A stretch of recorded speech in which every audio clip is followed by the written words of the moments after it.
तो जैसा कि इंडियन मार्केट के अंदर एक बुल रन चल रहा है, जो कि आईपीओस के लिए एक अच्छा मौका होता है कि खुद को एक्सचेंज पर वो लिस्ट कर सके। तो आइनॉक्स इंडिया लिमिटेड जो कि Indian cryogenic technology provider company है, जो कि डिजाइनिंग से लेके मैन्युफैक्चरिंग से लेके इंस्टॉलिंग इक्विपमेंट तक सभी activities across the industry provide करने का काम करती है, जो कि ये एक बहुत ही स्पेसिफिक इंडस्ट्री है। तो बिफोर इन्वेस्टमेंट इस इंडस्ट्री के बारे में एक बेसिक जानकारी होना बहुत जरूरी है।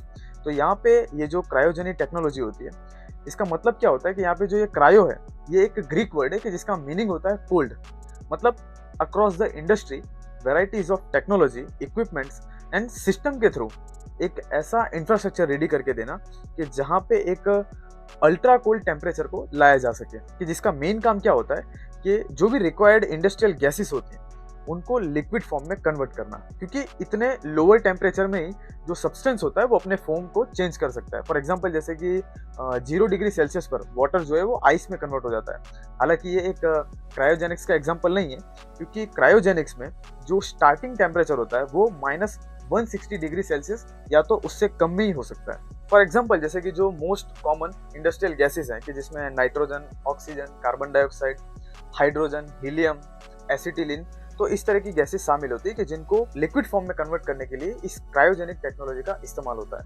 तो वेराइटीज ऑफ इंडस्ट्री में अलग अलग पर्पस के लिए अलग अलग तरीके से इस टेक्नोलॉजी का इस्तेमाल होता है। फॉर एग्जांपल जैसे कि ऑटोमोटिव इंडस्ट्री में इसका जो यूज है वो काफी स्पेशल है, कि जहाँ पे जो इंजन रेडी करने के लिए इंजन के जो कंपोनेंट्स होते हैं उनको फ्रीजिंग टेम्परेचर पर लाया जाता है, कि जहाँ पे वो हल्का सा श्रिंक हो जाता है, फिर नॉर्मल टेम्परेचर पर उसे फिट कर दिया जाता है एक इंजन के अंदर, कि जहाँ पर जिस तरह से जैसे जैसे उस पर एक नॉर्मल टेम्परेचर का इफेक्ट होता है तो वो हल्का सा एक्सपांड होता है एंड फाइनली एक वेल फिटेड इंजन रेडी हो जाता है। तो इस तरह से ऑटोमोटिव इंडस्ट्री के अलावा भी electronics, food industry, LNG, marine industry, medical, scientific research, space, hydrogen and air separation जैसी इंडस्ट्री में इसका मेजर इस्तेमाल होता है। तो चलो ये तो हो गए क्रायोजेनिक्स की एक जनरल इन्फॉर्मेशन। अब आइनॉक्स इंडिया लिमिटेड की बात करें तो 1991 में इनके ऑपरेशंस जो है वो स्टार्ट हुए थे एंड आज की डेट में वैक्यूम इंसुलेटेड क्रायोजेनिक इक्विपमेंट्स जैसे डिमांडिंग सेक्टर में सिर्फ इंडिया ही नहीं बल्कि पूरे वर्ल्ड में as a global leader perform कर रही है and same as one of the largest customise and standard cryogenic equipment manufacturer company भी है। इसके अलावा आइनॉक्स इंडिया लिमिटेड ने as a green energy, as a clean energy को एक्सपांड करने के लिए LNG, liquid hydrogen and fusion energy पर काफी ज्यादा फोकस्ड है। आइनॉक्स इंडिया लिमिटेड ही वो कंपनी है जो कि आईओसीएल मतलब इंडियन ऑयल कॉर्पोरेशन लिमिटेड के साथ उनके फर्स्ट एलएनजी हब के साथ ऑपरेशनली पार्टनर्ड भी है। इसके अलावा आइनॉक्स इंडिया लिमिटेड ने इंडिया के अंदर indigenously 4K helium cryostat for MRI magnet system को मैन्युफैक्चर भी किया है। अब इसके अलावा भी आइनॉक्स इंडिया लिमिटेड ने गुजरात गवर्नमेंट के साथ कुछ खास एमओयू साइन किया है कि जहां पे वो गुजरात के अंदर भी अपने ऑपरेशंस जो है वो स्टार्ट कर सके। अब इंडिया को ग्रीन हाइड्रोजन हब बनाने के लिए एज अ कंट्रीब्यूशन इस कंपनी ने इंडिया का largest liquid hydrogen tank manufacture करने का काम किया है। अब आते हैं एक्चुअली आईपीओ डिटेल्स पर। तो यहाँ पे जो आईपीओ की ओपनिंग डेट है वो है 14 दिसंबर 2023 एंड क्लोजिंग डेट है 18 दिसंबर 2023।